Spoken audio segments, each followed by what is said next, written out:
Hi, everyone. I'm going to start the event now as I've been informed that all panelists have joined now. Good morning, good evening to wherever you are joining us from right now.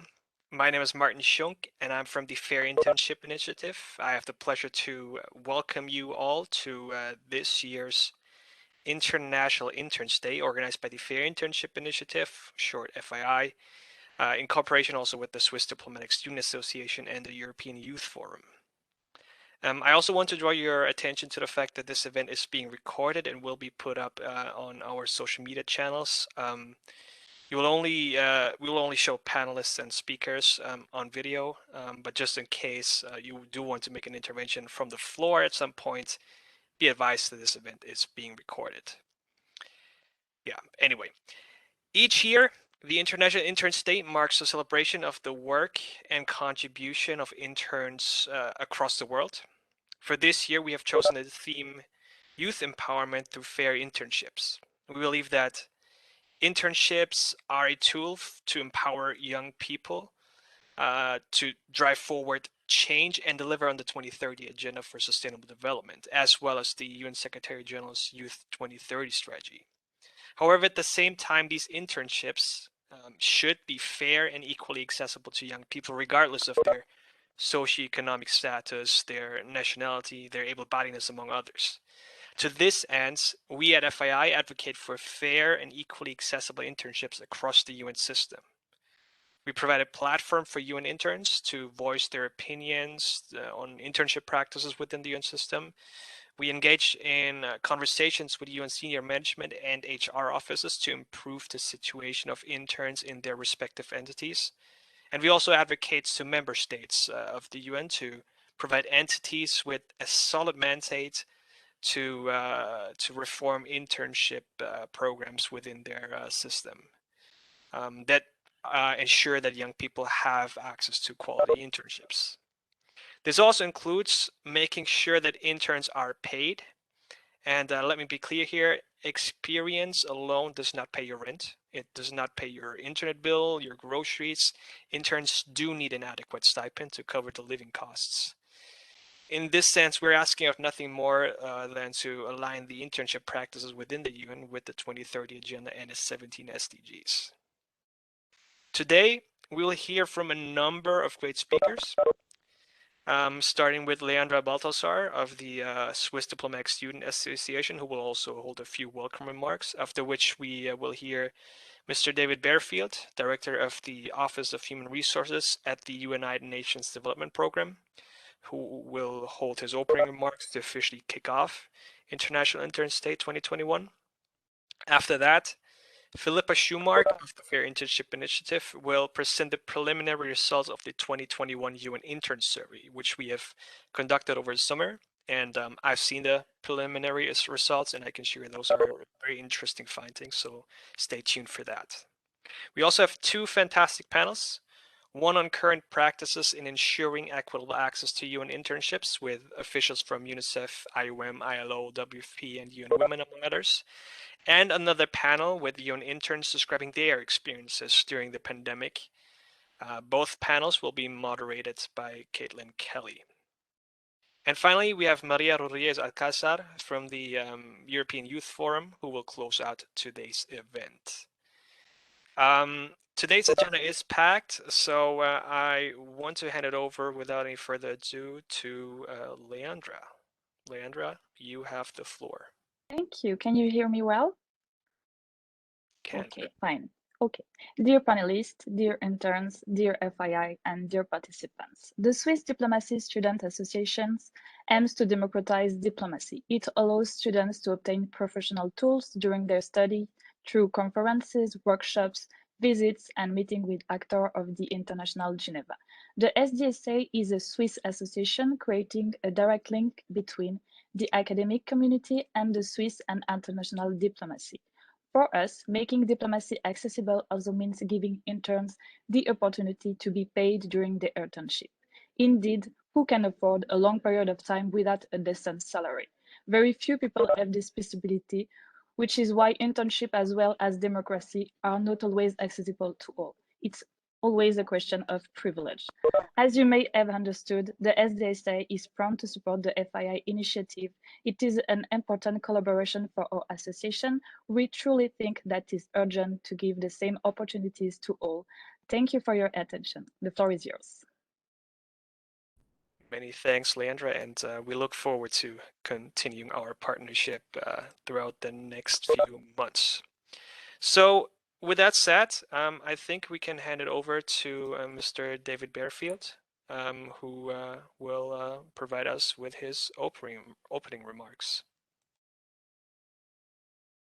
Mr. David Bearfield, you have the floor. There we go. All right. You have the floor now.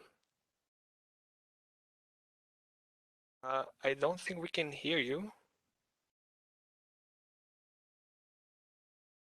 Let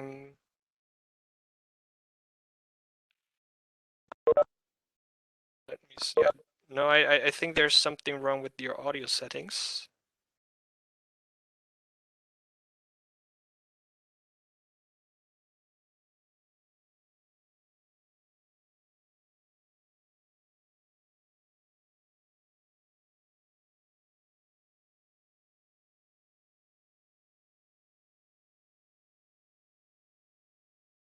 If you click on the microphone button on the arrow that's pointing down, try to select a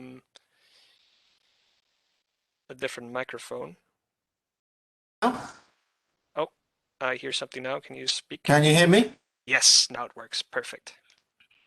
Anything? Fantastic. No, I think there's a real problem with this WebEx. Oh, we can hear you now. Can you hear me now? Yes, we can hear you now. Does it? Hello? Hello, we can hear you. You can hear me now? Yes. Finally. Okay, I tried every setting there was. Sorry, it's we never use WebEx. We're set up for Teams and Zoom, so there seem to be a lot of issues. Anyway, it's working now. So fantastic. Great to be here. Thank you so much for your invitation. I'm going to say just a few words about this the issue of internships and within perhaps our broader context. I've been working with UNDP now as the HR director for about 3.5 years. Before that, I was working for 25 years with the European Union.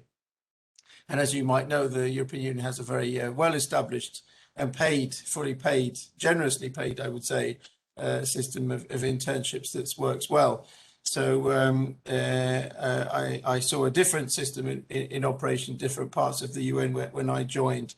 And this is one of the aspects of many that we're looking at very actively in UNDP. We basically have understood, very clearly in taking our lead from the head of UNDP, our administrator, Achim Steiner, who really emphasized how fundamentally important our people are to successfully implementing a very ambitious strategy for the whole of the organization. And he asked me to lead a transformation of our human resources capability, our policies, our systems and procedures. And we encapsulated all of that in our program, People for 2030. You can see very clearly the link is really to ensure that our huge investment in the workforce in UNDP is really geared to delivering on the SDGs. And we put together a very comprehensive plan of action back in 2019 with 9 focus areas. And to put those together, we spent a good 7 months really listening very deeply across the whole organization to try and understand what it is that were causing some problems in the system and how we can really capitalize fully on the great people we have, but ensure that we also have the right workforce that we need moving forward. And one of those focus areas you can see there is all about fostering and leveraging diversity, which is fundamentally important for a development organization that has a workforce of around 20,000 people working in 170 countries. So if we could move on to the next slide, we really homed in on what we need to do here in order to do this. And you can see here there are a number of measures. I'll just talk you through very briefly what they are, but the internships is one. And I have to say, I mean, I also see this from my own personal experience. Having grown up, as you can tell from my accent, in the UK, nonetheless, I was privileged to have, a great free education to go to university. And because I came from probably the lowest socioeconomic group, to use their jargon, I didn't have to pay fees, but they even paid for my living expenses. The government paid for that for 4 years. And having had access to all of those things was a great privilege that helped me have a career probably otherwise I could never have aspired to join the civil service fast track, to join the diplomatic service, then to join, the EU and the UN. And if you'd, asked me as my kind of 16-year-old self, did I have those aspirations? The answer probably would have been no. And without the helping hand, these things are impossible.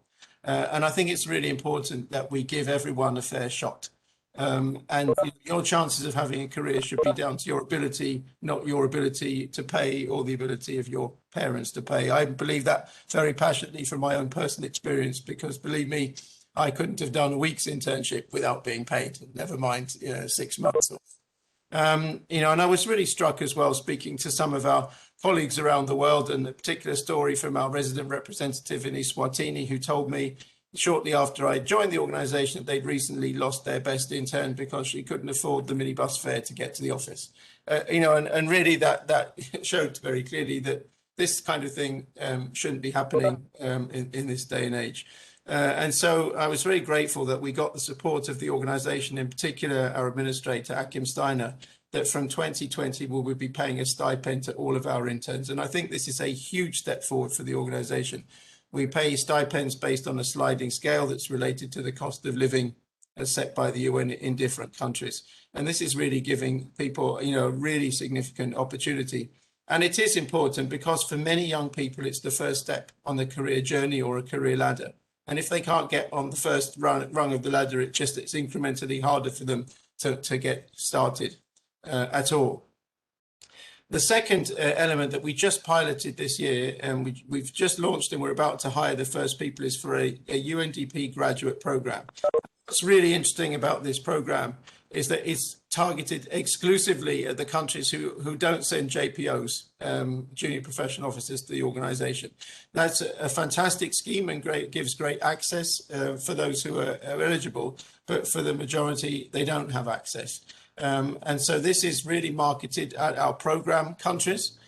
We targeted the 50 least represented countries, but we also wanted to get people from socially diverse backgrounds. So in our selection criteria, we really prioritized a number of things, such as people being the first in their family to have gone to university, which is an important marker of social mobility. People from an indigenous group, people with a disability, for example. So a whole range of criteria.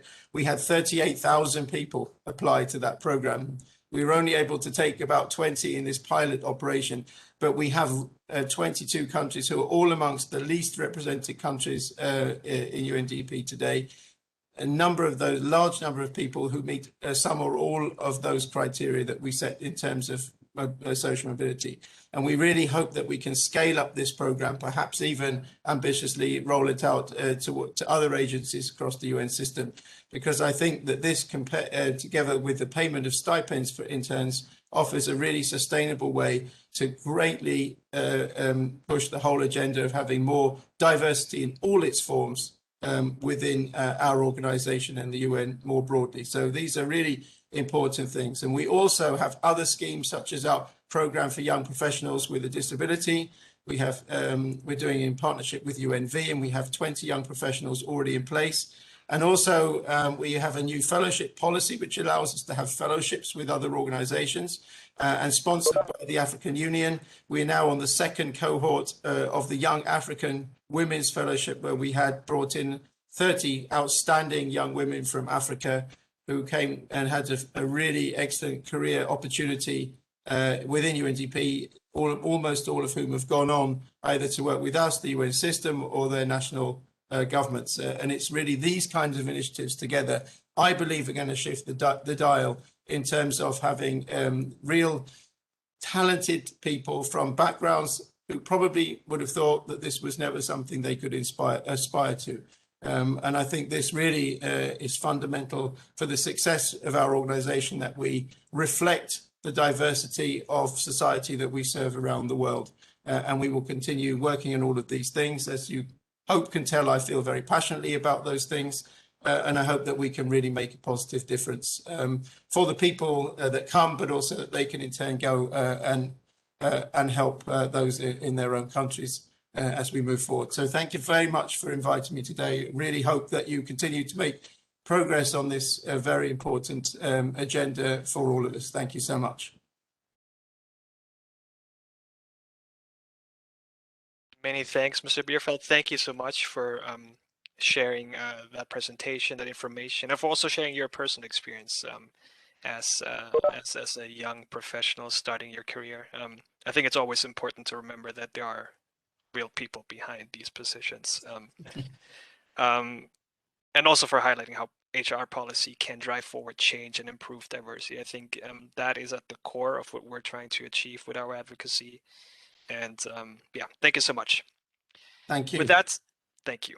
All right, with that said, we'll now move on to the next agenda item on today's event, which is the keynote presentation of the preliminary results of the 2021 UN Interns Survey.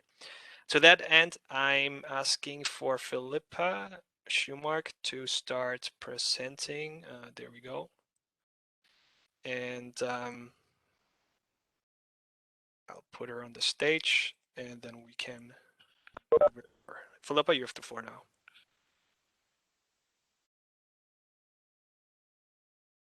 Great, thank you, Martin, and thanks to Ms. Bearfield for those really impact and exciting remarks. I hear about the initiative at UNDP. I'm Philippa Mark, and I'm to present. Philippa, sorry, just to briefly. Can you try to remove your audio, because your video, because we're not clearly hearing you?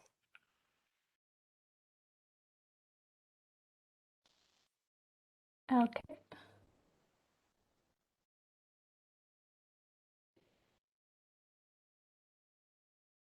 I think now it should be better.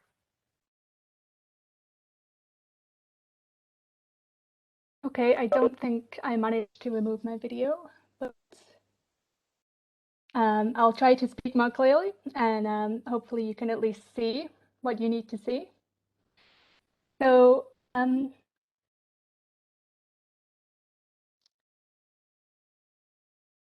actually not able to.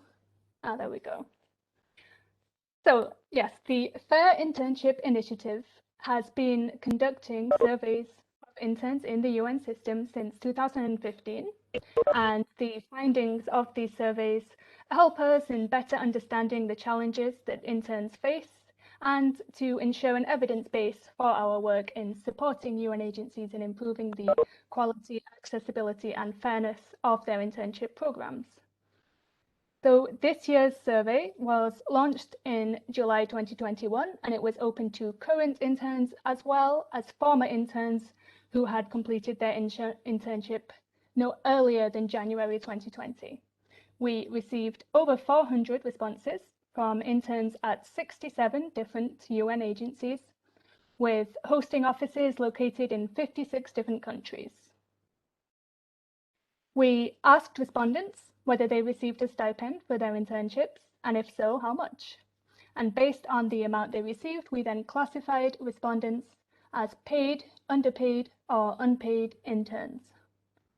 Underpaid and paid internships are defined with reference to levels of daily subsistence allowance, or DSA. So stipends higher than 15% of the DSA of the host duty station are categorized as paid internships, while stipends below 15% of that amount were classified as underpaid internships, and respondents who received no stipend at all are classified as unpaid. That's with the exception of those who are funded by scholarships from their university or government in place of a stipend from the host organization. For this preliminary presentation of results, we'll set the scholarship group aside and we'll just focus on the underpaid, unpaid, and paid categories. So unpaid interns are the largest group of respondents in our survey, making up almost 45%, while just under 7% were classified as paid. So as we're all well aware, the COVID-19 pandemic led to the introduction of home-based working modalities for UN staff and in some agencies for interns as well. And according to our survey, unpaid internships are the most likely to be home-based, followed by underpaid and then paid. So more than half of the unpaid interns who responded to our survey were fully home-based, versus just under a fifth of the paid interns who responded. And conversely, 14% of our unpaid intern respondents did their internship fully in person versus 38% of paid interns. So given that the need to relocate to expensive cities and fund an extended period of time there is, of course, often highlighted as a significant barrier to equal opportunities in UN internships, home-based internships have sometimes been mooted as an inexpensive way to potentially improve the accessibility of internships to candidates from a wider range of socioeconomic backgrounds. But while it's true that internships are often based in duty stations with a high cost of living, our survey results indicate that simply eliminating that need to relocate to the duty station is not enough to eliminate the hardships caused by unpaid and underpaid internships. So we asked interns about any financial or difficulties with their living conditions that they experienced. And among unpaid interns, there's no real difference in the rates of reported difficulties between home-based and in-person internships. If anything, being home-based was more likely to lead to difficulties for underpaid interns, and it's only among the fairly paid group for whom rates of reported difficulties are lowest, or in fact eliminated when working from home, but this group has much lower rates of recorded difficulties across all mediums. So really, the bottom line there is that people still need to sustain themselves when living and working at home. So the solution to financial hardship is really to be fairly paid. And moreover, working from home can lead to difficulties of its own, which our survey also reveals. So we asked those who did do home-based internships, at least part of the time, about difficulties that they encountered specifically during their home-based internships. And so across all payment categories, the most commonly reported difficulties were reduced networking opportunities and reduced learning experiences compared to what they would have had in an in-person internship. And since learning and networking opportunities represent the main added value of unpaid UN internships, this is really a major concern. There were also high incidences among unpaid, underpaid, and paid interns of social anxiety, isolation, and other mental health issues attributed to working from home. And strikingly, unpaid home-based interns were 5.5 times as likely as paid home-based interns to report difficulties with inadequate work-life balance during their home-based internships. Our respondents also reported difficulties with accessing sufficient information, limited communication with supervisors or team members, and difficulties in accessing office supplies, IT, infrastructure, or Wi-Fi. And that brings us to the issue of digital divides, since while home working might be convenient for some people, it's simply inaccessible to others due to the lack of adequate resources, space, and infrastructure. So here are some samples from free text responses in our survey that illustrate some of the barriers that unpaid and underpaid interns have faced when working from home. So I had additional costs in terms of creating myself an office space and paying for internet. Given how data heavy Microsoft Teams was, my computer broke down and I had to buy a new computer. There was no offer to interns to use a work computer and I was afraid to ask. I had connectivity issues due to power rationing in my country. I live with my mother in a small one-bedroom. When we were both working remotely, it negatively impacted our ability to work as well as our relationship. I asked my office whether they could provide a UN.org email address, but they said no, citing costs. So I had to use my personal email address, which made connecting to platforms such as Microsoft Teams a challenge. And it's important to bear in mind that these are the voices of people who did manage to undertake unpaid or underpaid home-based internships, despite what it did cost them in terms of finance, relationships, productivity, welfare.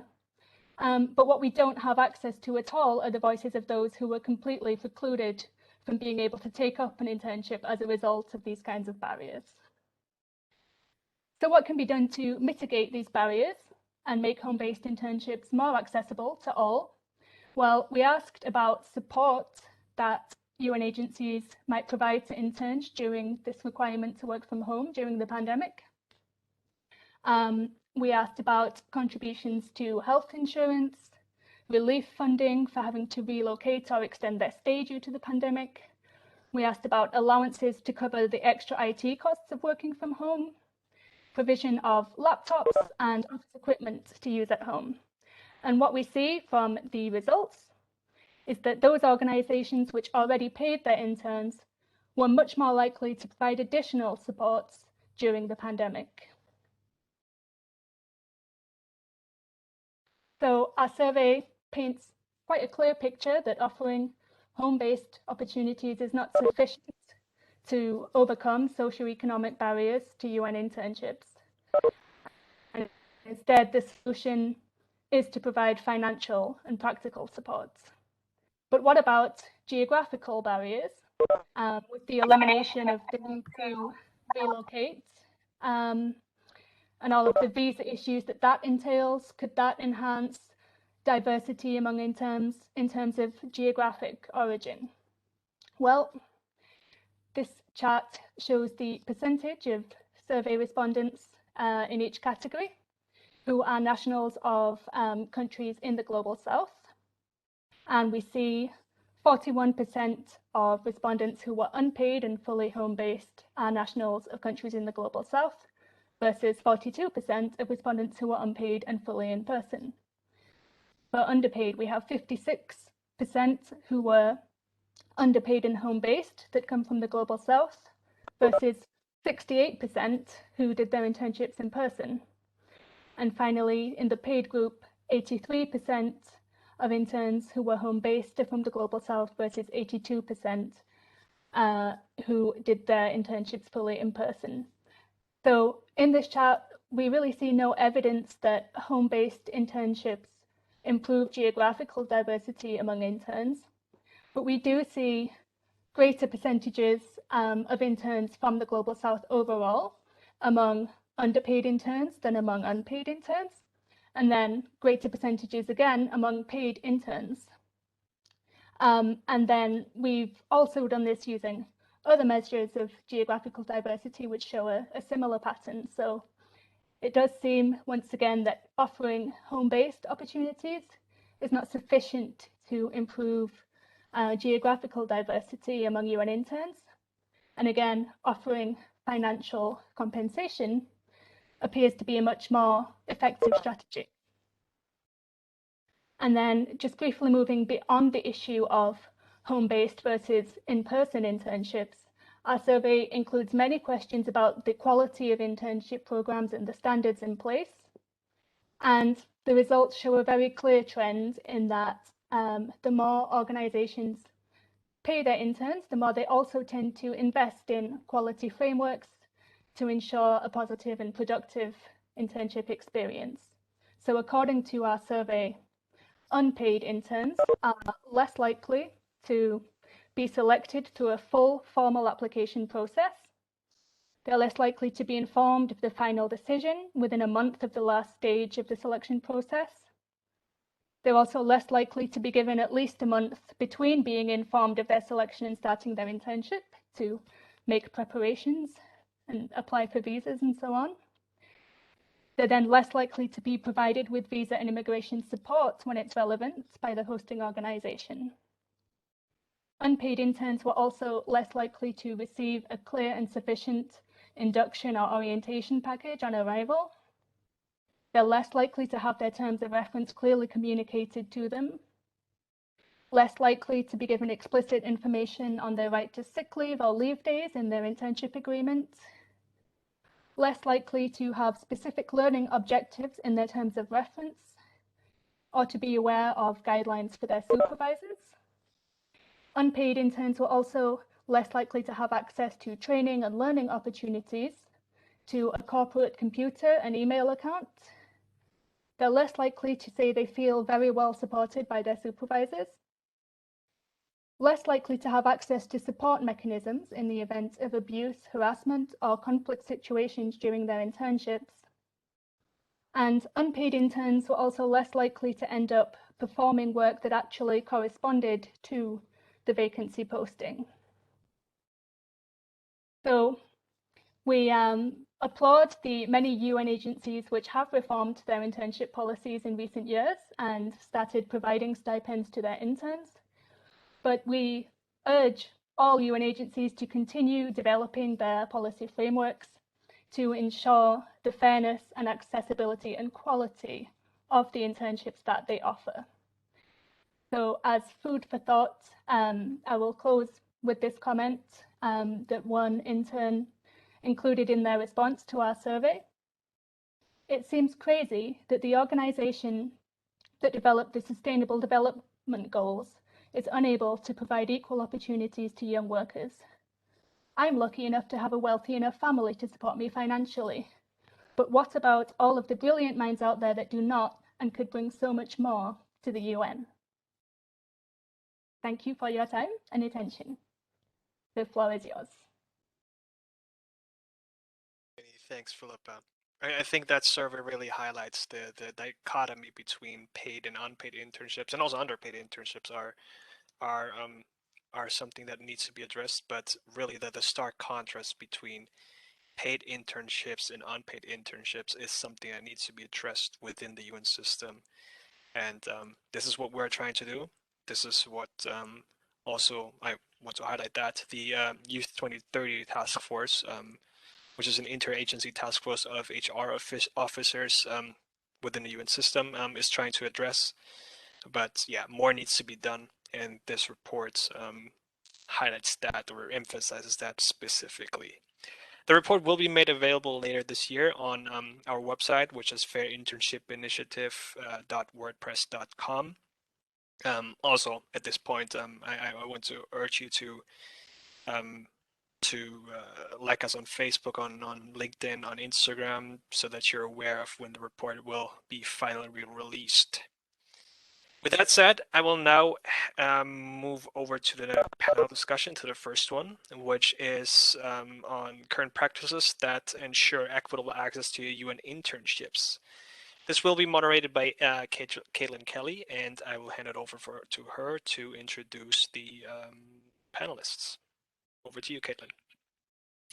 Thank you, and thank you everyone for bearing with us with our tech issues earlier. So yes, as has been discussed today, we're going to look at how we can bring true diversity and inclusiveness into the UN internship sphere. Before I start, I just want to say, if you have any questions for our panelists, please feel free to drop them in the chat. We'll keep my eye out for them and feed them into the discussion as much as physically possible.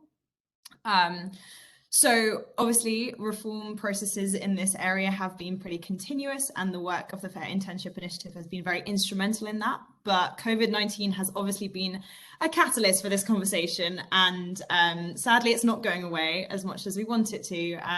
So in both a good and a bad way, it's making us reflect on how we need to change our internships and also wider practices around hiring. So as David Bearfield said earlier, it's definitely a moment to shift the dial and look at how we rebuild structures and move forward. So this conversation today and moving forward is a solution-driven one. So if questions could be solution-driven and positive, that would be great, as there is many negative things that can be said, but let's try and look forward and have a productive conversation. So today we have individuals from across the UN system that have reformed their programs, and they are here to give us an insight into both best practices, how their programs work, and also offer us some solutions to talk about. So we have Alejandro Poleccio from the Human Resources Office at UNICEF. I think we should. Do we have Alejandro? Yes. We have Anke Strauss, who is Head of Talent Management at the International Organization for Migration. We have Marc Fillier and Sylvie Liu from the International Labour Organization. We have Rodrigo Mota from the World Food Programme, who works with their youth network. And then we also have Apusha Manga from UN Women, working as a HR analyst. So welcome to all of those panelists. First, I'd like to give each agency an opportunity to tell us a bit about your program, your role in that program, and in the interest of very clear communications, in as few sentences as possible. So think of it as your sort of elevator pitch to those listening as to what your internship program is, and what are its highlights, and why these changes came about. So if I can go to Mark first from ILO.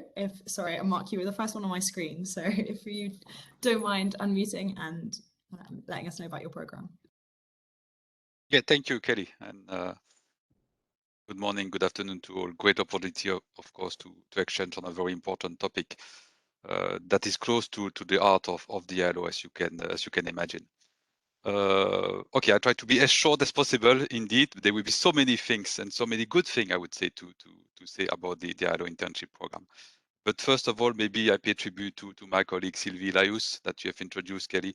She's very well known as the ILO focal point, but as the mama of so many of the former interns in the ILO. Internship at the ILO, this is quite a successful program for many years. Huh? We have an elevated type of program because we are targeting advanced degree holder. We have completed course of study very relevant to our mandate, and we really introduce that as a learning and development experience for those interested potential future colleagues to gain real practical work experience with the one UN agency dealing with the world of work. The program we consider not only ourselves, the UN Joint Inspection Unit considers being one of the most advanced and inclusive system. We do have, and maybe let me tackle immediately the stipend. We have a monthly stipend that has been put together for many years, decades, I would say. Just to give you a scope, here in Geneva, it's roughly equivalent to $2,500 US. We have a slightly different scale in the field, but it's not only that. We should not concentrate too much on the stipend level. It's also through a very transparent outreach and merit-based recruitment process through roster system, very close supervision support to the internship. There is an intern board, purpose of the intern themselves, and they are officially part of the ILO staff union committee. There are many through the internship program, many high-level events that are organized. In principle, today, every year, we used to have the International Internship Day. Of course, we have the Disability Month, for example, during the month of March. The DGs interacting every 6 months with the Director General, so interacting very often with the intern. And we are collecting analytics because this is also a good lesson learned about disaggregated data and so on. Just to give you a scope, 120 intern yearly, normal year, pre-COVID, I would say, at headquarters, and basically the same numbers in the field. Kathy, I don't know if you want already me to speak about how we consider home-based and remote internship, or you want me to leave that for later. But I think we're going to move on to a discussion about remote internships at some point. But thank you so much, Mark, for giving us that overview of ILO's program. Alejandra, are you happy to speak next? Thank you, KP. Can you hear me well? Good morning and good afternoon, colleagues. Thank you so much for the invitation. Well, in a nutshell, UNICEF internship program provides a framework for students, undergraduate, graduate, and PhD students from diverse academic backgrounds to get hands-on experience in various professional fields. As you know, we work in education, in nutrition, in water sanitation. So once they become interns at UNICEF, they get that real experience based on their area of interest, of course. But they also get career development support, networking opportunities, and ongoing support for a successful and productive internship experience. All our interns are paid, so all our interns receive a monthly stipend based on the duty station they are working on. And most important, they receive the same duty of care available for all UNICEF personnel. So regardless of the contract, if they are UMVs, consultants, interns, all our personnel receive the same duty of care. I would say that's in a nutshell, really summarized. That's great. That's great. Thank you. And so, Anke from IOM, are you happy to tell us about your program? Absolutely. Thank you very much for the invitation and for having IOM on board for this discussion. Good evening, good morning, good afternoon, wherever you are. IOM has a huge internship program, and it actually is a little varied. All internships are paid, but also, unlike what Philippa said in her introduction, for us, it doesn't necessarily mean our interns are in the Genevas, New York, and expensive duty stations of this world, but we have a very decentralized internship program, meaning given that IOM 95% of our work is in the field, that's actually where our interns are. And except for hardship and non-family duty stations, they are actually wherever we work, they are too. We have regular internship programs through competitive processes, but we also have agreements with universities. And we have a diversity internship that is exclusively for students from the Global South and for those that we call non-represented member states, meaning member states of IOM that where we do not have professional staff. I think for us, it's also important to underline that we have a wide variety of internships because besides migration and the humanitarian response or climate change, we also have a lot of interns that provide support, whether it's finance, accounting, procurement, you name it. So that's actually also from the administrative side of the house. I think two more things that might be of interest. On the one hand, it's counted as full-time work experience. The time that you have spent as an intern at IOM counts 100% for work experience, and interns are able to apply to positions immediately. They do not have to take a break in service before they can apply. And I think I leave it there, and I'm happy to answer any questions that we are looking at a later stage. That's great, thank you. And I'm going to go to Apusha from UN Women to give us an overview of their program. Hi, good morning, good evening, everyone, and thanks, Kelly, for moderating this. So from the UN Women side, we reformed our internship policy in 2019. And we tried to do this with an intent of aligning with the JIU recommendations in the 2017 report. And as many of the organizations have mentioned before me, we are also providing stipends. Another key thing, we also introduced unofficial time off. And maybe to highlight what IOM has just said, we are also one of the agencies that removed the break-in service between internship and applying for other positions that an intern might be qualified for. So that's it in a nutshell, but just also highlight right now our numbers have dwindled, of course, because of the COVID pandemic. So at one point, we used to have about 120 interns at a given time. And as of right now, we have around 45, which is a bit sad, but hopefully we all come out of this pandemic. And just maybe fun fact, UN Women's Internship always has 90% female candidates. So that's maybe an indicator that all men are invited to join the fight for gender equality. And that's it. Incredible, and a nice call to action there from you, Fisher. And finally, I want to go to Rodrigo to talk about the World Food Programme and your role as a youth network enabler and what that means for both the organisation and also yourself as an ex-intern. Thank you so much, Caitlin. Can you hear me? Okay, great. Well, thank you very much for the invitation. First of all, it's a privilege and an honor to be here. And I just want to start by saying that the fact that I was an intern in the World Food Programme in 2016 justifies my presence here, right? So I want to encourage everyone on the call who are interns today in the UN or outside of the UN to continue your journey and you know, and we're waiting for you to on these sides at some point or whatever choices you can make in your career. We are here to support you, and I'm very happy to hear that many organizations in the UN system are taking critical and bold steps to make the internship experience a meaningful one. And speaking of WFP, as I said, I started in the organization in 2016. That was my internship in WFP Geneva office. And it was a game changer for me. It was a life-changing experience. And speaking very briefly about the way WFP designed its internship program, I just wanted to refer that WFP does pay its interns. This has been the case for many years. The stipend has been revised over the past 2 or 3 years, which I think it's an indication also of how serious the organization is taking the lives of those who work for the World Food Programme.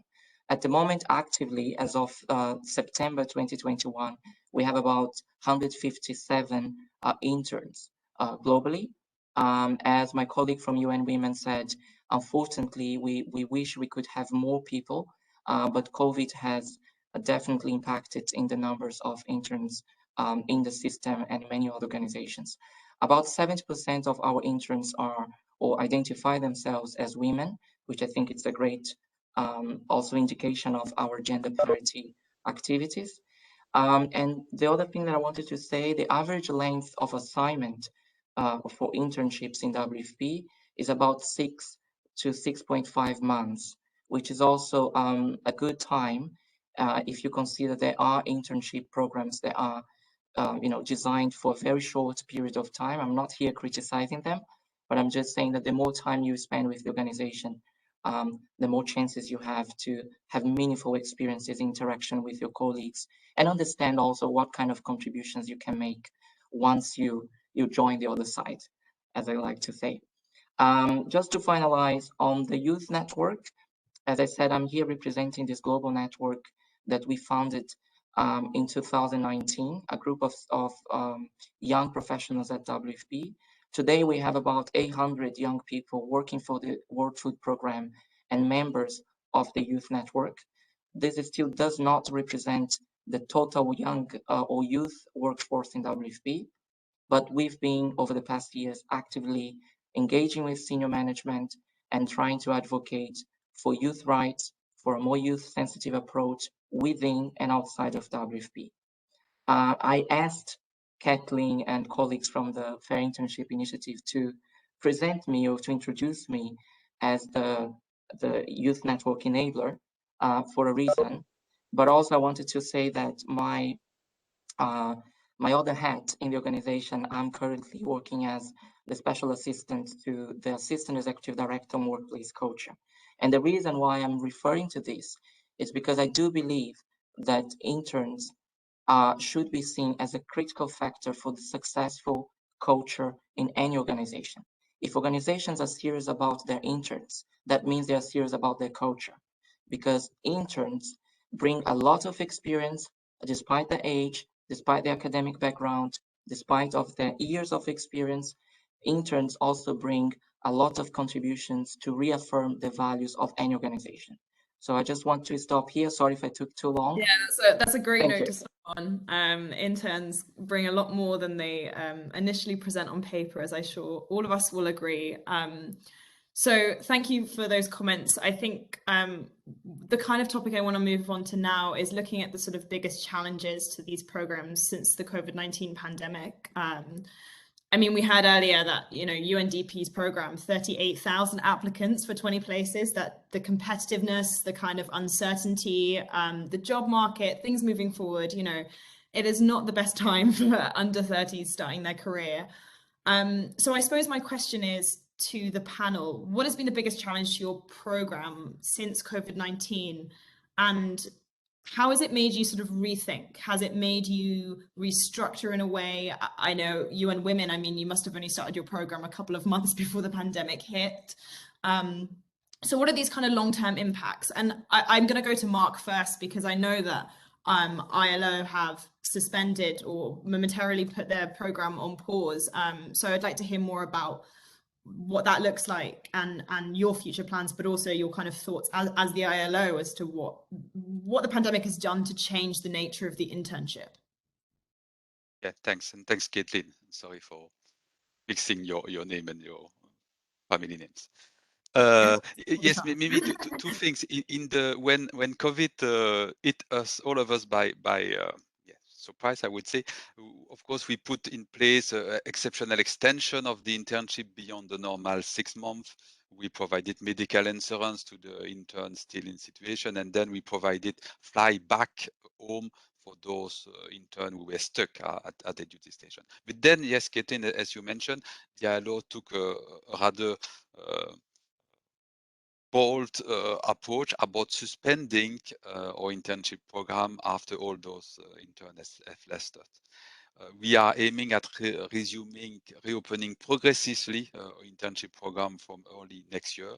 Currently, we do have several interns, but they are from the location and working with a field office that is currently reopened. And why at the same time I'm very happy about listening to you colleagues and then the pro and cons emerging from the survey and so on. The ILO considered that the remote internship, so what was called home-based internship, would have been interpreted, associated in the ILO context as remote work and remote cheap work, if I want to be very clear with you, and therefore falling very short from the expectation of the program in terms of concrete, substantial interaction with, again, the world of work, with the manager, which is really the cornerstone for a successful internship program. This is not about deliverables, it's about having a successful experience for you to become an ambassador of the ILO when you complete your internship and maybe coming back or not to the ILO later. But we felt that assuming that we can directly move at 100% on base would be more proning situation of, as mentioned again in the survey, about isolation, about digital device. So this is how we acted. We took that time to reflect a bit about better harmonization of the stipend level in the field, about possibly for expanding from 6 to 9 months the internship, and maybe with the possibility for the intern to move to another department and therefore expand the time. So these are all things we want to put in place to revise policy and procedure from next year. Why we are organizing the progressive return from early next year is because we want to be in a scenario where an office, a field office, is reopened, at least partially reopened, with at least a system of rotation for staff and manager, them being physically in the office for at least 50% of the time. And this will allow us to bring our intern, to make our intern travel, and to be not, of course, from Monday to Friday in the office, but at least also 50% of the time in the office. There is an additional advantage of the intern being physically in the ILO premises, that they will be provided with laptops that are available in the department and so on. Maybe there is one lesson learned I forgot, but let me drop it. It's about how to finance the internship program. We do not have a centralized fund about that. This is embedded in the culture, as you mentioned, to treat the intern and the internship program appropriately. So the manager, the department, the field director do have to finance the intern from their own budget. Let me leave it there, maybe. Thank you, Mark. And I think that touches upon a really valuable point that Alejandra actually made earlier about this kind of hands-on experience and real life experience. Alejandra, do you want to speak to UNICEF's policies or your thoughts on the remote internships? I mean, we've heard some pretty not exactly positive stuff from the Fair Internship Initiative's recent findings, and they are a very controversial, I would say, point of conversation at the moment. So where does UNICEF stand on that, and where are you going moving forward to make sure that, you know, people are still getting this real life experience and able to move forward with it? Well, definitely, as Mark was just mentioning, safety was definitely #1 challenge during this whole COVID and pandemic. Making sure interns could return to their home country or receive support in the duty station, which we manage, as I mentioned on my first intervention. The duty of care was there for all UNICEF personnel. We extended contracts when needed. We didn't reduce the stipend if the intern was returning to his or her home country. So this was in place, but I believe the biggest challenge of the pandemic in general has been the mental health and well-being. We had to get used to a new reality, and let's say we adapted fast and easily to these technical aspects. So we kind of sort out, you know, yes, they need to work from home, or you need to return to your home country. We found a solution for these issues, but the mental health and the well-being was still a question for everyone. We had to get used to a new reality, and we just didn't know how to do it, right? And especially for young people and for interns, who I believe are definitely eager to have the full in-person experience, network, let's say in the UN system, working with the different colleagues and staff. So of course, it included colleagues and interns feeling overwhelmed or isolated, or so many other realities that came together during the pandemic. So in that regard, we wanted to make sure that interns were receiving the support and all the resources available to overcome these challenges. So we have, sorry. Sorry, I didn't mean to interrupt. We've just not got that much time left, so I'm trying to. Yeah, no, just to conclude, we have developed all the guidance for supervisors on how to manage remote internships. Interns also have access to staff counselors if they have any issues, personal or work related. We also have sick days, leave days for interns, and we also have flexible work arrangements. So, you know, they can also, based on their schedules and their family kind of obligations, they can also plan their work schedule based on that. So all these topics and aspects are also included there for interns, as for any personnel at UNICEF. I think one thing that's incredibly important to remember is that we can talk about mental health and we can talk about all the support that people need, but as the results of that survey showed, 80% of interns who responded were either underpaid or not paid. So there is still this, you know, conversation about people need to be paid, because not being paid affects your mental health as well as not having someone to support you.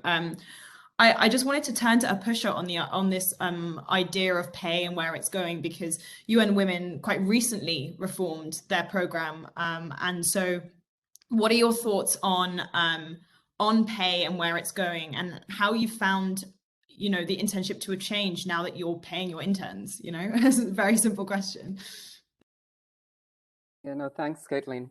Actually, I mean, like I mentioned, we reformed our internship, you know, end of 2019. And the unfortunate thing is that the pandemic hit December. So our policy started in November, and then December, January, things were looking bad. So what we actually did is we suspended hiring any more interns from March, and that went on through 2020. So which makes it harder for us to try and correlate whether, it's actually numbers have gone down because of the pandemic, or is it because we introduced payment?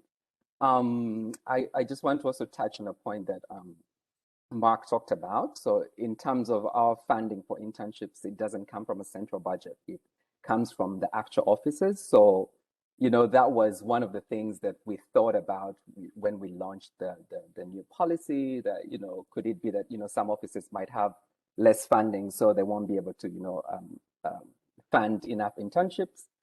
And again, I mean, that's data that we kind of want to look at, going forward. As a balance, of course, we had to, embrace reality, like, Alejandro said, and we have to realize students are graduating, so they need internships. So, as a middle ground, although our policy had core was, only promoting in-person interns, we had to, because of the pandemic reasons, say, let's introduce a remote option, during this time, but again, still maintaining the payment. So, in a snapshot, again, we're still trying to look at, the data going forward, but right now, it's not very clear whether, like the funding situation is what causes the drops in numbers, or is it because of the pandemic situation? So that will be something interesting to look at going forward. Yeah, thank you. And I think one of the points you raised there is, how even if internships are moving to becoming remote, the question of pay is still very important. And the conversation that we had earlier about the digital divide that is emerging with these remote internships, I sort of want to turn to Anke and IOM. You have sort of a variety of programs, and you particularly have one, targeting the Global South, covering living expenses. This is something that IOM have thought about before, how to bridge this diversity gap. From both your point of view as the IOM, but also looking kind of forward, how can we be doing more? Not we. How can HR and the UN be doing more to bridge this diversity gap? And also, that doesn't just mean people from different countries. It also means gender. A lot of people have said a lot of their interns are women, which on one side is quite positive, but often if the internship is not paid, then we have to look at maybe how that's not excellent. So I suppose that's quite a lot in there for you, Anke, but what are your thoughts about how we make internships more diverse and where we're moving to in that conversation? Thank you very much, Caitlin. And indeed, I think it is important to look at the diversification of interns, and that doesn't only come with the payment of a stipend. What our diversity internship for the Global South actually takes into account is that we, from HR, our own pool, our very thin own pool, we actually pay for the flight, we pay for the visas, and we make sure that those costs that could actually hinder students from the qualified applicants from the Global South, or from less prosperous families to actually be able to apply. Because once they get to Geneva, they might be getting, or once they get to their duty station, they might be getting a stipend. But what about, getting to the duty station and paying for the visa costs and so forth? So from our perspective, that is absolutely crucial, and that is what we're targeting the most. We have the same, as the colleagues have also highlighted, with regard to female applicants, given that we pay our interns, and it doesn't matter whether you're male or female what you earn, obviously. I don't think that should be our concern. However, one comment I have on the previous discussion with the remote internships is obviously it does open up doors that we didn't have before. I think we should not be forgetting about that, in particular at a time, and I think that's important to also look at. We're not only looking at interns that started their internship remotely, but I think at least for us here, we were also quite concerned about those that had started their internship before the lockdown and found themselves suddenly all by themselves in a location where they might not have yet settled in. And so actually looking at the mental health of those that were then suddenly stuck by themselves, not knowing anyone, was quite a different challenge, I think, from those interns who were starting their internship from remote, of course, like the quote that Philippa had about, you know, possibly in small locations with parents and difficulty with the digital divide.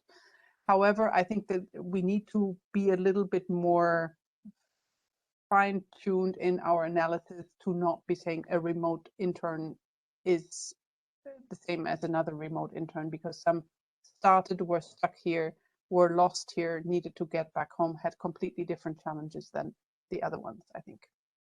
Over. Thank you. And I mean, yeah, that's completely valid. I think each situation is going to be different. And with what happened during the pandemic, I think each agencies have their own questions to grapple with. I suppose because we have run out of some time, what I would, we've sort of got a world now in which 200 million people are expected to be unemployed by next year. Most people left university with nothing, you know, for young people, sometimes it can look a little bit bleak. So I would ask the panelists in one sentence, maybe two, if I'm feeling generous, to give a sort of parting thought as to what the value of internships are going to be and what your future hope is, because we want to look forward as to what we can do as the Fair Internship Initiative, but how we can work with the UN to make this a more productive conversation area. So I'm going to go to Rodrigo first for your 2 sentences, and then Mark after that. So. Thank you so much, Caitlin. Well, I'll try to be brief. I will respond to your question, but I just want to say 2 very important things why unpaid internships are bad, because they're bad for students. First of all, they impact the career. They tend to feel that work is not important because they are not being paid for it. And I think when we're talking about this experience in a remote work situation, that tendency is even bigger. People think, you know, and they feel isolated more and more, and then they feel unimportant, and that of course impacts their mental health. They're also bad for society, because we talked about this, perpetuate this culture of privilege, of those who can afford to work for no money, for not getting paid. But if I have to say what the Fair Internship Initiative could do, I think we should be a little bit more bold in terms of what kind of commitments we want to see from the UN system. I see organizations making huge progresses. We've heard from different agencies here, the one that I work for as well, but I think we need to do more. And we need to be careful not to create a second-class internships with the remote internships. So I think that's a very important point that I wanted to. Thank you, Rodrigo. Anke, you're giving a hand thumbs up. Do you want to jump in next with your 2 sentences? Absolutely. I think it does provide additional opportunities for colleagues, but I do think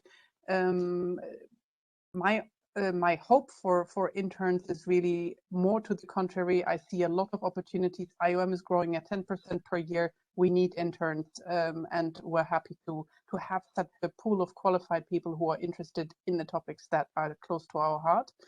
And given the fact that we have the rule that their internship experience is 100% recognized as work experience, that obviously gets them much closer to then the decent P1s, P2s that we are interested in having them apply for. Amazing. Mark, your parting thoughts for us on the future? Yes, well, I would say that people with the rest of the energy we have still, like David, like myself, will soon be leaving. And there will be many more Rodrigo to come in. So this is really important, not for the Rodrigo, but for the entire UN family to prepare best this renouvellement de génération. Or do you say that in English? I guess you get my point. And the starting point is indeed those very clear-cut GIU recommendation from years ago, this the 2030 strategy. You know well that ILO promote decent work and decent working condition across the world. And as far as the internship program is concerned, this is also starting with a decent income, decent stipend, but not only, again, decent also condition to make the internship program self-rewarding for those colleagues, because they have to take the best out of it, and most likely this is going to prepare for the rest of the career. So this is good for us to have paid internship and well-organized internship program, but this is also bad for the UN if this is not happening.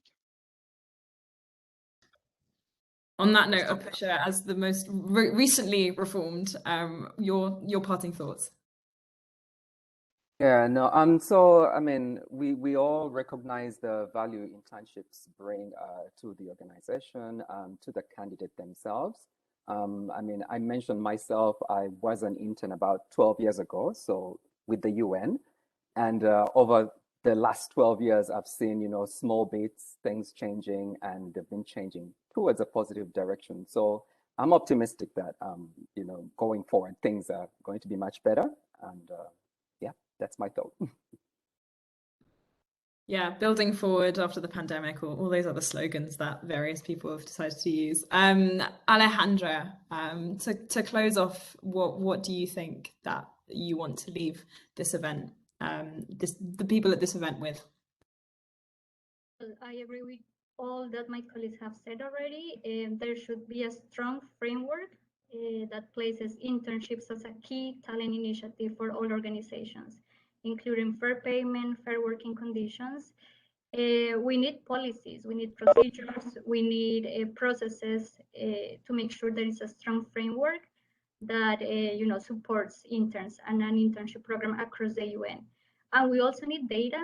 The UN and all organizations should be measuring the information on interns. When data is available, we can, you know, measure what is working and also see which areas need to be improved. So optimistic about the progress, but definitely there are more things to work on in the near future. Fantastic. And on that note, thank you, panelists, for your time and for joining us and offering some insights as to your program. I'm sure there are many people listening who found a lot of those little nuggets of information, many of which I didn't know, very useful.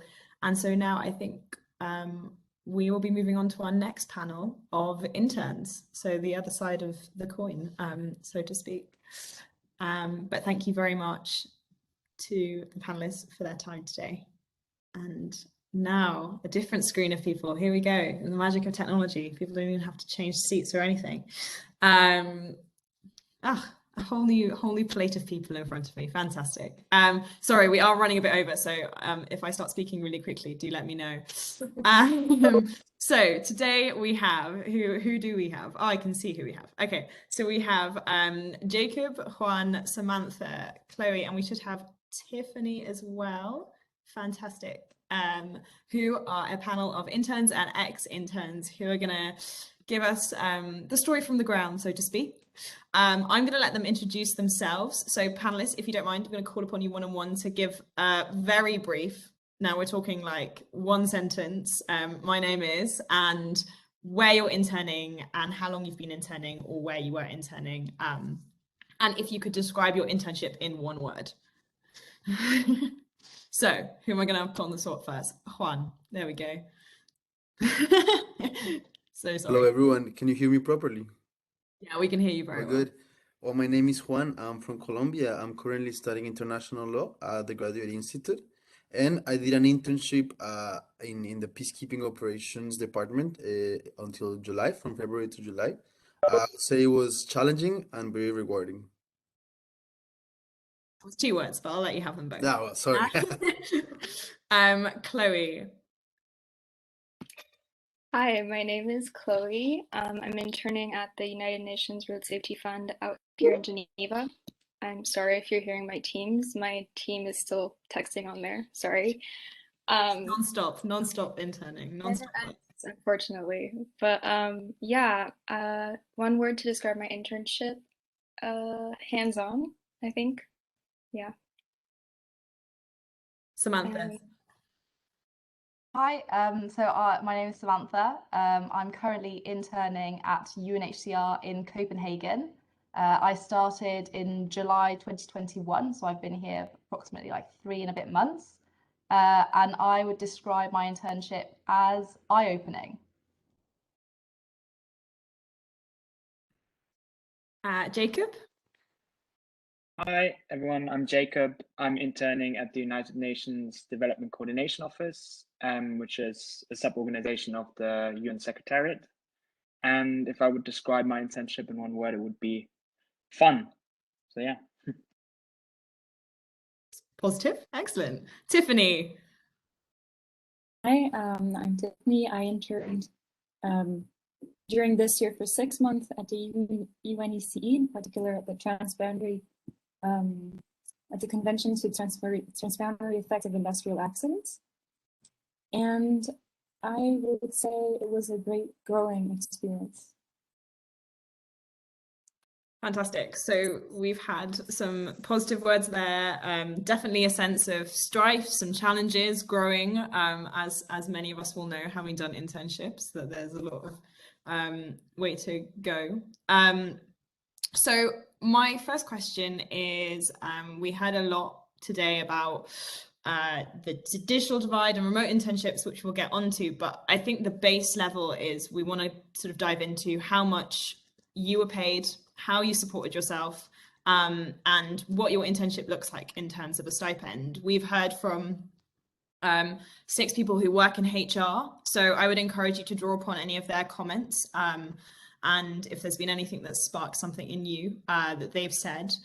But I kind of want to ask first, how much is your stipend and how are you being supported? And Samantha, if you don't mind speaking about this first, and then we can sort of move on to what the stipend looks like and whether it should be changed in its current form for some of these agencies.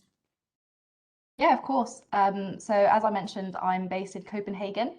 I'm also lucky enough to be living at home while doing my internship, having recently graduated from university. So if I can speak to the UNHCR stipends, they are based on the local DSA.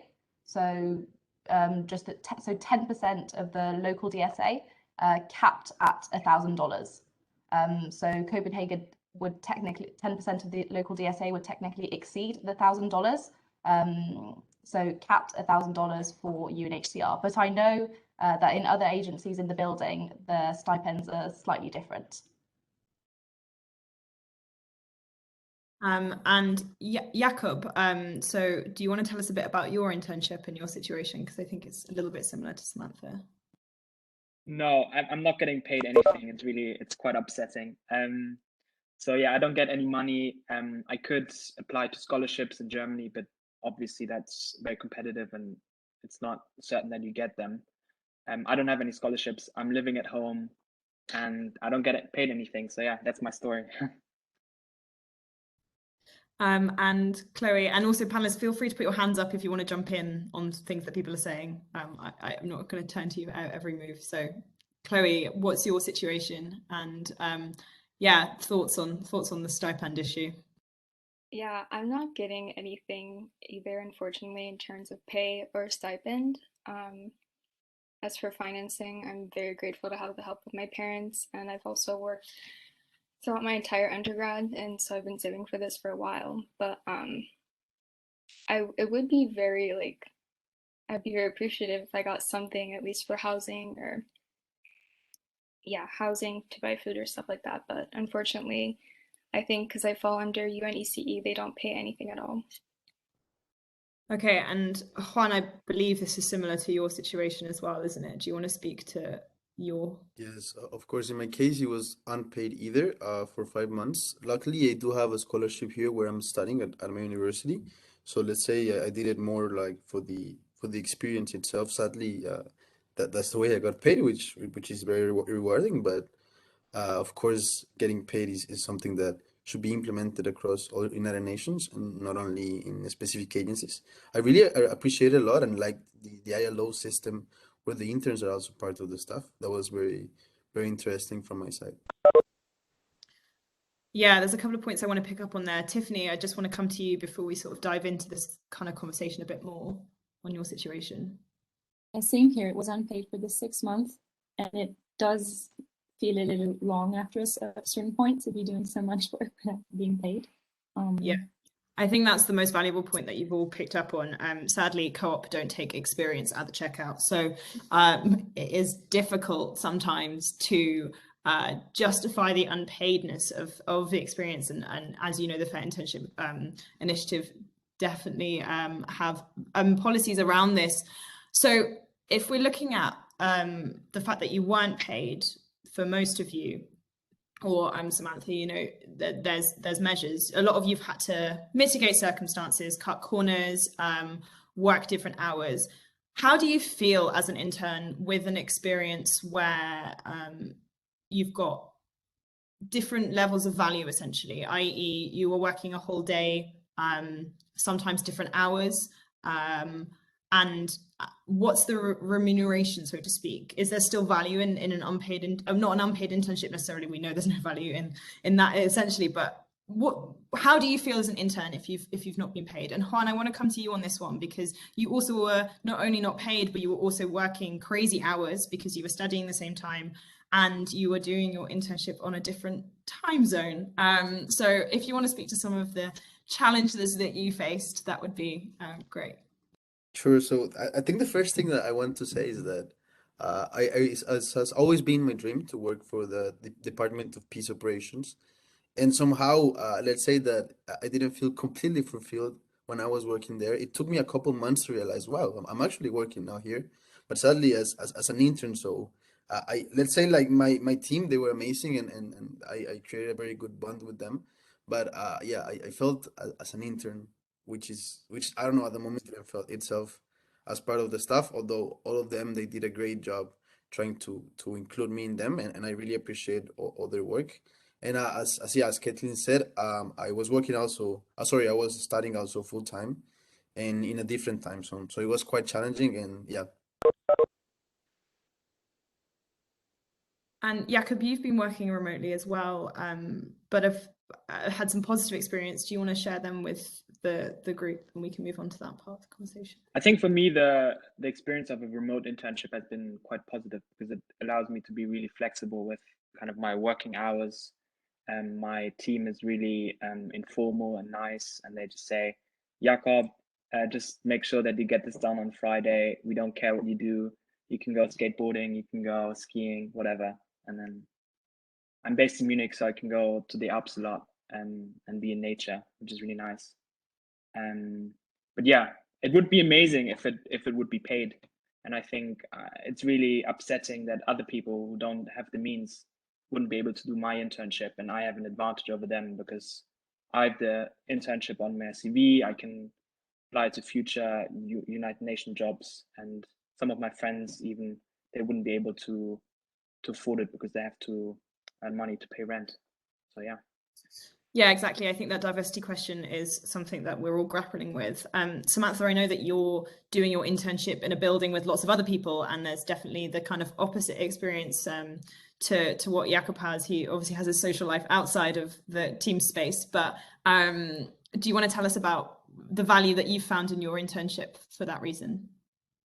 Oh, definitely. So as I mentioned, I'm in the UN city. So I'm lucky enough to be in a building with over 60 other interns from lots of different agencies. So it's really interesting to hear and also to share about each other's kind of internship experiences, as well as support each other, hearing about different internship timeframes, different pays. The housing market in Denmark is quite difficult. So it's been great to kind of put different interns in touch for them to help each other with housing and just in general settling into a new country. So I am in the building and we actually do have to be at our duty station now. So at UNHCR, all staff, all interns have to be in their duty station, as well as be present in the office 3 days a week. I guess that also depends on duty station COVID restrictions.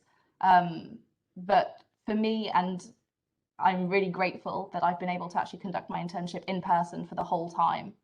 And having other agencies in the building has been eye-opening in hearing kind of different policies that are underlying. People don't hear about it unless you kind of ask informally, what is your experience with this internship? So I'm really grateful to have been in person and hear about different experiences. Yeah, I think you've touched on something really important there, Samantha, that there are the sort of lists of what you'll get from your internship on paper, but then there's all those, water cooler moments that are just not quantifiable and can't really be put to paper. Tiffany and Chloe, do you have any thoughts on the remote internship and sort of how you felt as an individual in that situation, and how it looks for you, or what you wish, what the downsides were, and what you wish it could have been? I could go first if you don't mind, Tiffany. But yeah, I started off remotely actually for the first month or so, and I was working, because I'm from California, I was working in California and my team was in Geneva. And it definitely didn't feel as gratifying, at least like such a big time difference, it's 9 hours, right? So it was definitely not as gratifying. And then I think being in person is at least beneficial. Like if there's one upside to these internships, right, is like you get to network and meet these amazing people. But yeah, that's my 2 cents for that. Same for me. Like, the internship started when COVID measures were starting were still closed. So even actually when I signed on, it said it would be in Geneva, but at this time you couldn't travel to Geneva if you weren't from the region already. So that went okay for me since I was already there. And then since it was a 6-month-long internship, I also got to see it opening again, and it was actually pretty gratifying to walk to the palace, have the actual team meetings. It was a little late, so it was unfortunate to meet them face to face so late in the game, but they were very good from the beginning on to have good meetings, try to create a good team connection, even for non-work stuff. And there's also something to be said. I was put in contact with a few consultants as well. So it was not just the intern group, it was also the consultant groups over at UNEC. So it was nice and actually quite worth it. So yeah, I suppose you got the contrast between the remote and the in-person quite starkly there, which is interesting to see. One thing that Alejandra previously touched on in the other panel was mental health and work-life balance, and I know that's something that the Fair Internship Initiative have looked into, and particularly if you saw, how many of the remote internships are also the ones that are unpaid, that trend there is quite worrying. So what are your thoughts on whether you've had an adequate work-life balance? And Jakob, I'd quite like to come to you on this because you've got some, positives about working remotely, but was that something that you were able to balance correctly? Not that anyone can, but in theory. I think it's about being really frank about protecting your life almost. So just saying, oh well, please don't contact me after this and this time, or saying I'm out, I'm not available at the moment. But I'm really happy about my team because they're not upset when I don't pick up a call or when I can't join a work meeting. They just say it's fine, just make sure that your tasks are being done. So yeah, I'm really happy. But yeah, it's all about kind of the intern. So the intern it's really important for the intern to kind of set the boundaries for the team and the whole organization. Yeah, sure, but surely I know from my experience and others' experience that isn't always. You might be a great boundary setter. I'm not, and I think particularly for people who maybe haven't had as much experience or come from a more disadvantaged background, setting those boundaries is not as easy as that. And power to you for being able to do that. But I think often that question of when you're not being paid and you're on the back foot, and the relationship with your employer for that reason can have an adverse effect. And I don't know if any of the panel that echoes with any of them at all. Chloe and Tiffany, did you find that you were able to have some sort of balance there, or is something I'm saying reflective at all of the fact that you can't say no because you're not being paid and they're paying you an experience? So if you say no to experience, what's the currency? I feel like for me personally, my team is like, we're also a small team, but they're pretty good about not giving me too many tasks and making me feel overwhelmed. Like they tend to ask me, okay, what are you working on? How many things you're working on? and I feel like it's really good about communicating. Okay, can you handle more workload? Do you want to like let us know? So I feel like I have a pretty privileged, because I'm in a pretty privileged position.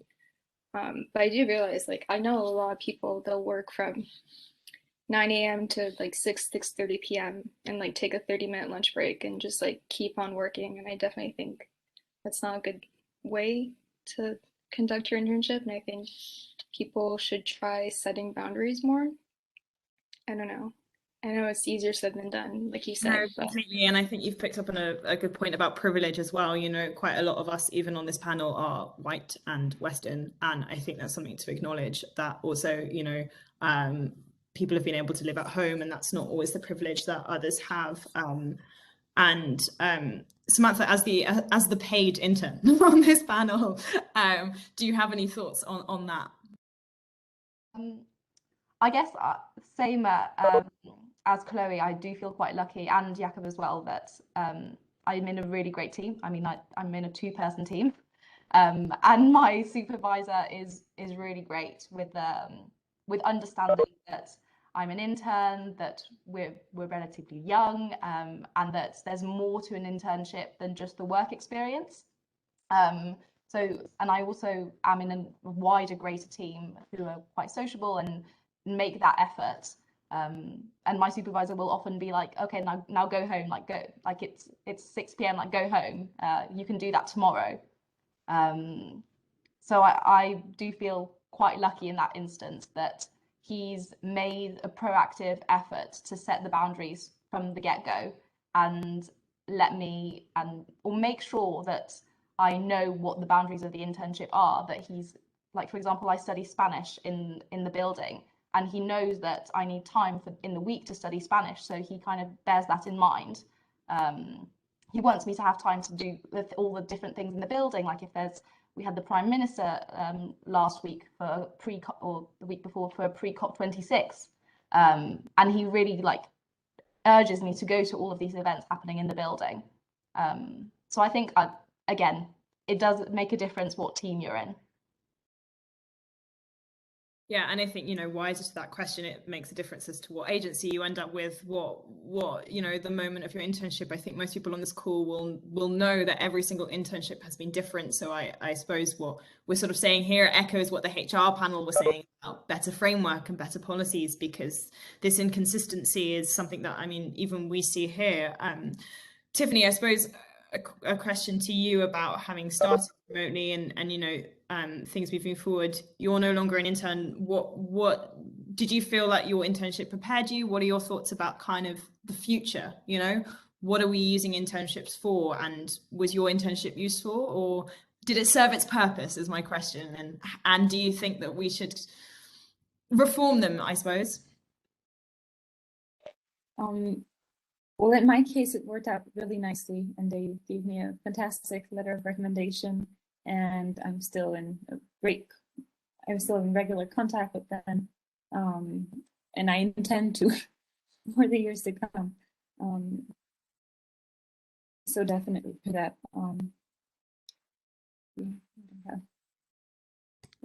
Sure, and I think that's a good point to raise, that recommendations and the kind of longer term after internship life is sometimes nearly as important as during the internship as well, because, you know, as we've all said, it's not been the best time ever to start your career.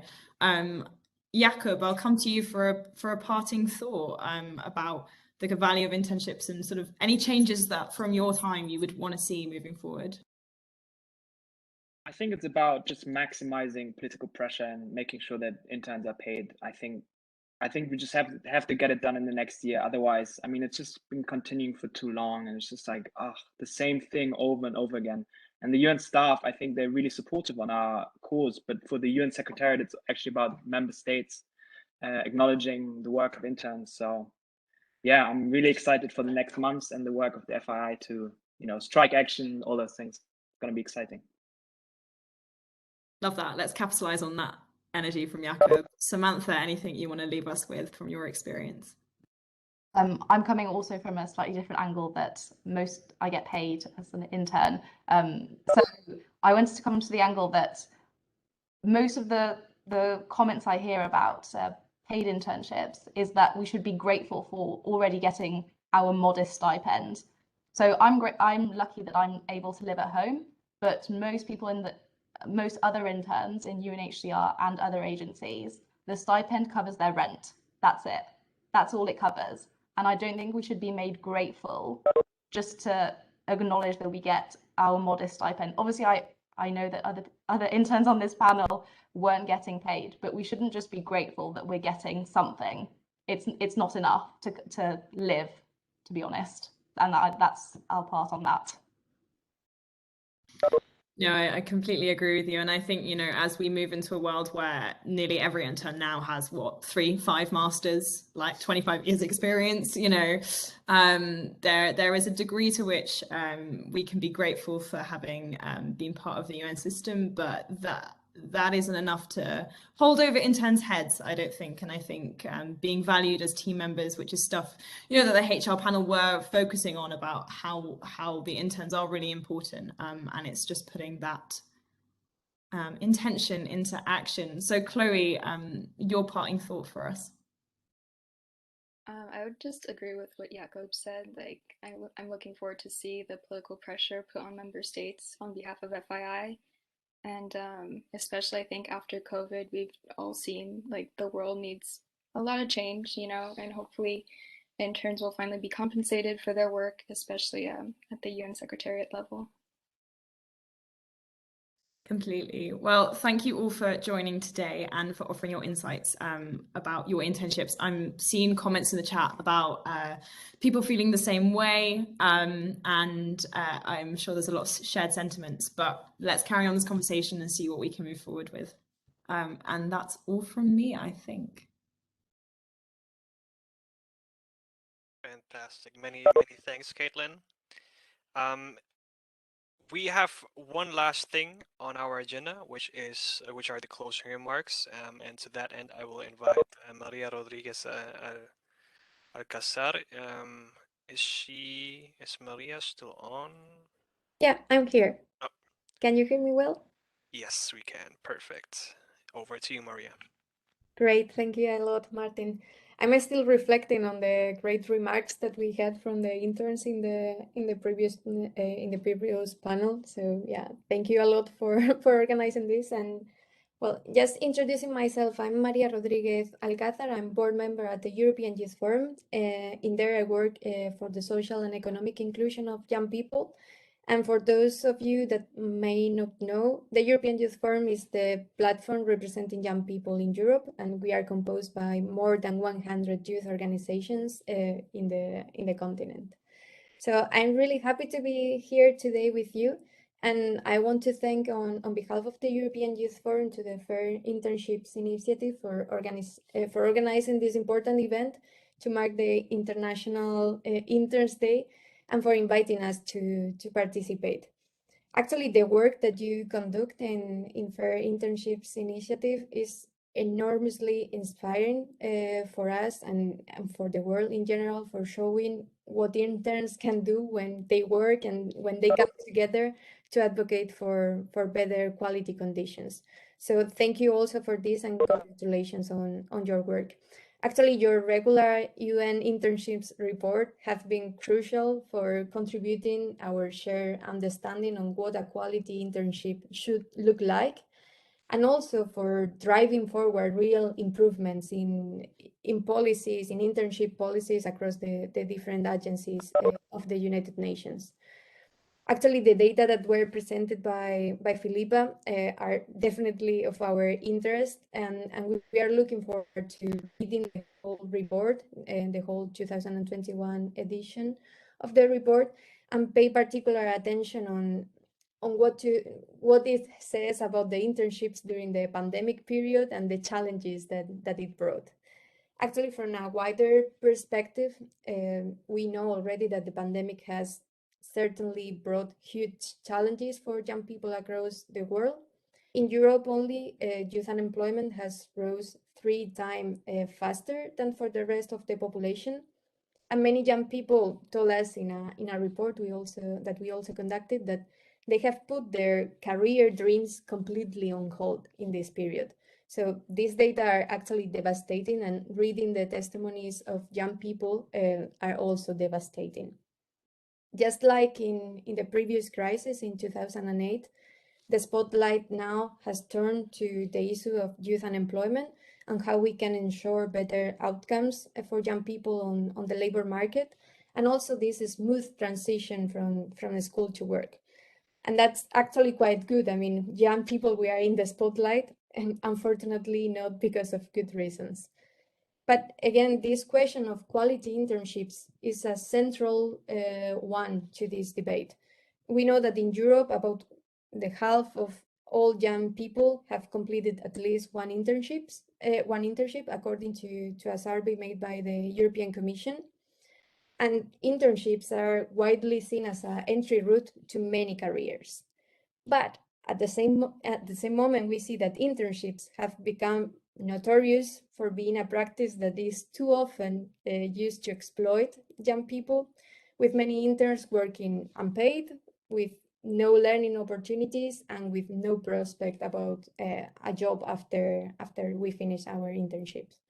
So furthermore, as you already remarked from your report, these unpaid or low quality internships have an impact on the individual intern and their future perspectives and their future careers. These low quality internships link also with other major issues that we are trying to tackle in our societies, such as inequality, poverty, mental health issues that we know that are affecting young people the most, and also about this uncertainty about our own lives and future prospects. We know that providing a fair pay is crucial for enabling all young people to access an internship, and not just a selected few people who can afford working unpaid. But furthermore, paid internships are crucial for ensuring that interns can have a decent standard of living. And there is also considerable risk that unpaid and low paid internships are used to replace real jobs.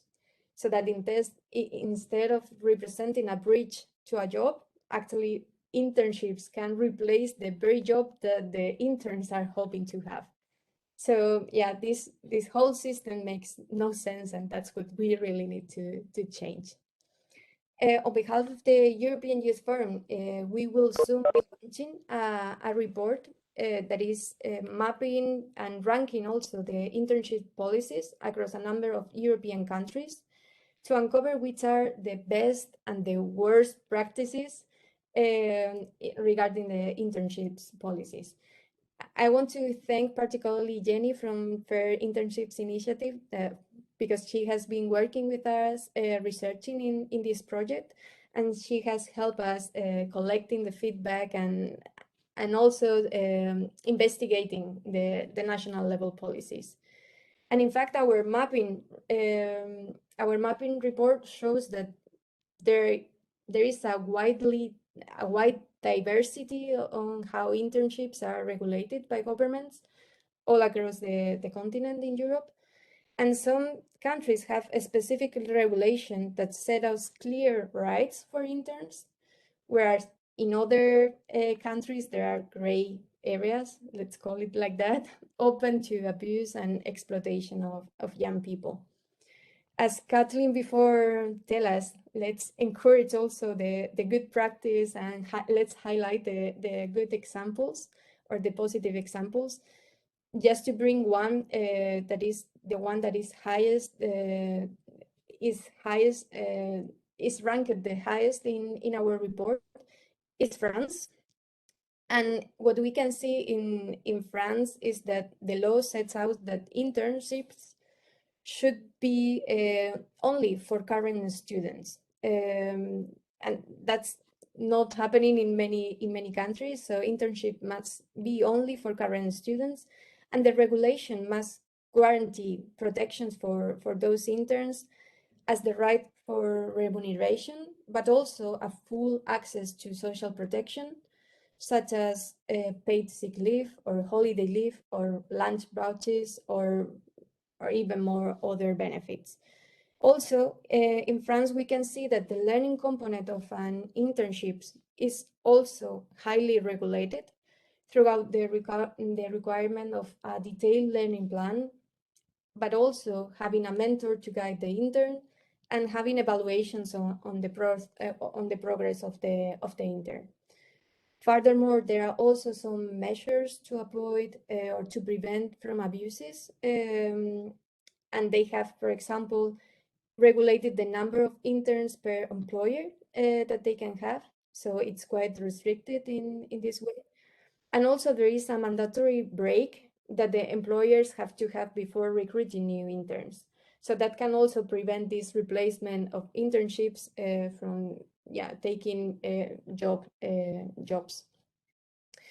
So these policies are crucial, play a crucial role preventing interns from being used as a source of cheap labor, what happens in many countries, unfortunately. If we see the other side or the other end of the scale in the rank that we made of internship policies, we can find, for example, Ireland in the bottom of the ranking. And in there, we can see that there is no specific regulation to govern internships. In theory, unpaid work is illegal, but employers can easily get away of this, just arguing that interns are not workers, and therefore they are not eligible for remuneration or labor rights. So yeah, even if they are in fact and actually performing a work. So to make things even worse in Ireland, what we can see is the lack of regulation to govern internships. That means actually no guarantee for interns in terms of the training that they are provided, for example. And what is quite more worrying is that Ireland is not an exception, and unfortunately, many other countries follow this pattern as well. So yeah, as just recapping, while some countries are failing to protect interns, our mapping also shows other countries like France that have successfully introduced regulations that guarantee rights for interns. And this is positive. This sends a strong message that it is possible to help to ensure that young people have a positive experience and these internships set up us for new and next steps in our careers, and also that internships can be accessible or that they are more equal. There are more equal opportunities to access them. The example of France, for example, brings tough but also necessary questions to other governments and employers who continue to allow these exploitative practices of unpaid internships. So we hope that the lessons from our mapping that we will present really soon, those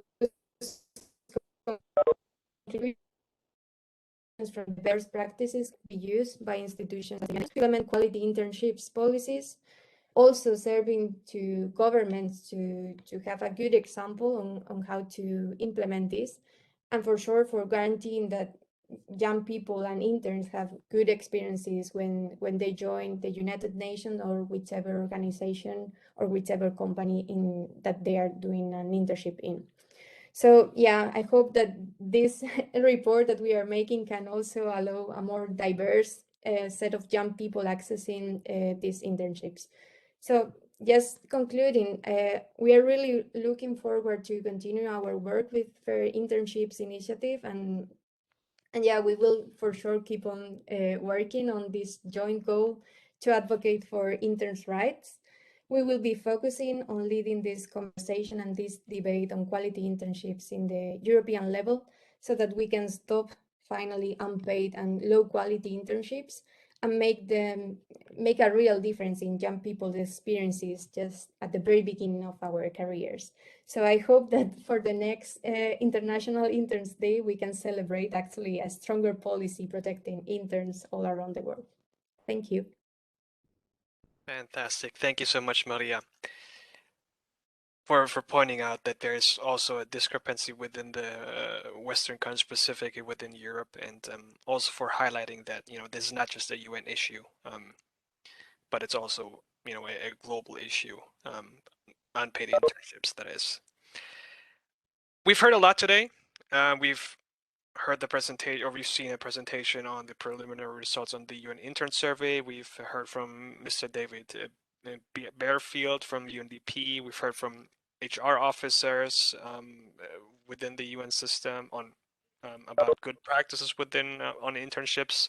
We've also heard from interns' experiences themselves, and that is a lot to reflect on. So with that said, I want to close International Interns Day and point out that we're always looking for people to join us at the Fair Internship Initiative. I've put a link in the chat. Just as a reminder, our website is fairinternshipinitiative.wordpress.com. You'll see a join us button, click on it, and yeah, as the button says, join us.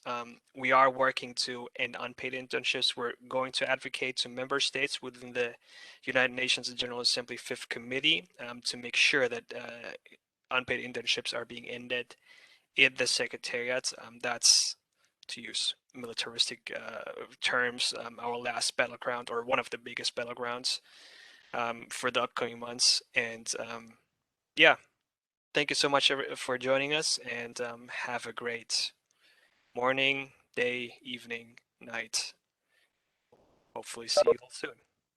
Thank you so much. Good night. Thanks. Thank you. See you next time.